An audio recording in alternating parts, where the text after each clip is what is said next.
Hello! I hope that you've all been having a wonderful week and have been taking care of yourselves as best as you can. This poor house has been neglected for many, many years, with the windows possibly being removed before the surrounding property was plowed and planted. It's been buried in a crop field for what looks like it must have been more than a decade. There's some graffiti here and there, which unfortunately looks like it was done fairly recently.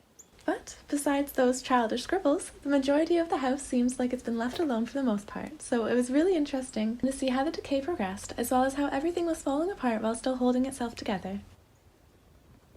I'm not sure why, maybe because it easily dates it, or maybe because it's just that classic spooky haunted house look, but I absolutely love when the lath and plaster is exposed, and this house had more visible than hidden.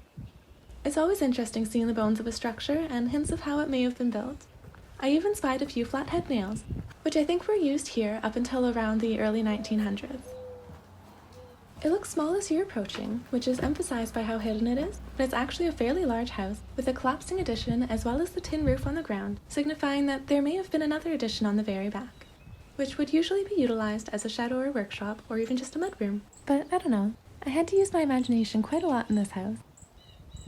I also thought it was really neat how I could see most of the roof, as well as its various stages of deterioration. There's even a little hole here where the shingles have been falling into the house and piling up on the floor. It seems obvious that the house had been emptied and prepared to be left, such as how I'm assuming the windows were removed, since there's absolutely no broken glass anywhere.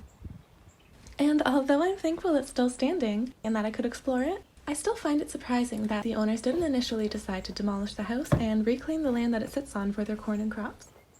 But, like I said, I'm not complaining. I'm very happy it's still here and that I had the chance to explore it. I spent so long admiring this room and loved it so much, as well as just the whole house, that I decided to come back another day and play around with taking some self-portraits. If anybody's curious, I've actually already posted a few to my Instagram account, which, as always, will be linked in the description box down below. So, obviously, my favorite part was definitely here on the second story, as there's an open roof with little trees starting to grow from the floor. And I'm really curious how much bigger they'll be able to get before the house just can't really support them anymore on the second story. My second favorite part was the subtle asymmetry here, with the overgrown cedars visible from the windows. The upper level has a bit of a unique layout to it, with like two separate hallway main room sort of areas leading to all of the other rooms. But I think it's really neat, and it would have been really cool to see how it actually was before being left in this state. While walking down the stairs, I noticed that I could see right underneath the floorboards, which I think might have been a first. There wasn't too much left in the lower level.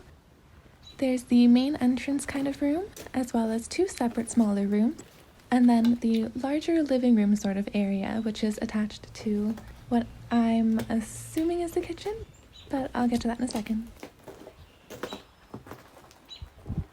The one room to the left on the main floor was severely sloping towards the center and missing some of the floorboards along the edge too. There's what's left of some older couches in the sinking room, but it's mostly just their frames at this point. There's also maybe a small shelf and strangely a couple tires in one of the bedrooms upstairs, but otherwise, there were no items or pieces of furniture left behind.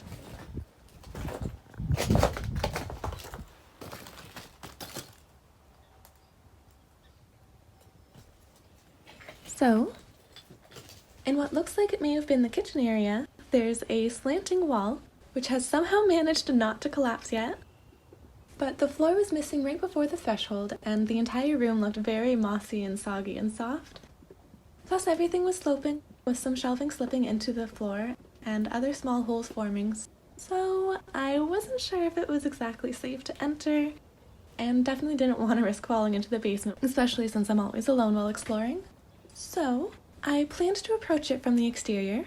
However, that's where there's a pile of rubble, boulders, and a pancake flat tin roof laying on the ground, from what I'm assuming was once an attached mudroom, shed, or barn.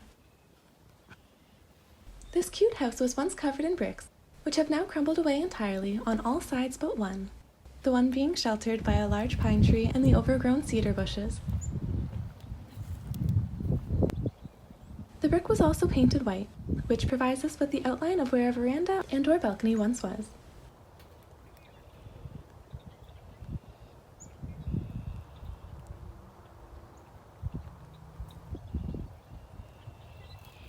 And one of my favorite parts, I returned a couple weeks after this initial explore, as all of these overgrown bushes are lilac. So of course I had to see them when they were in full bloom, and make sure that I had some footage to share this beauty with all of you. Judging by the boards extending from the second-story doorway, you can see where there was once a little balcony, possibly attached to the veranda below. Anyways, I hope that you enjoyed this video, and please do like, comment, share, subscribe, and turn on notifications if you'd like to support me and my channel, as it really does help receiving any sort of feedback. I hope that you're all having a very lovely day, and thank you so much for watching. Take care!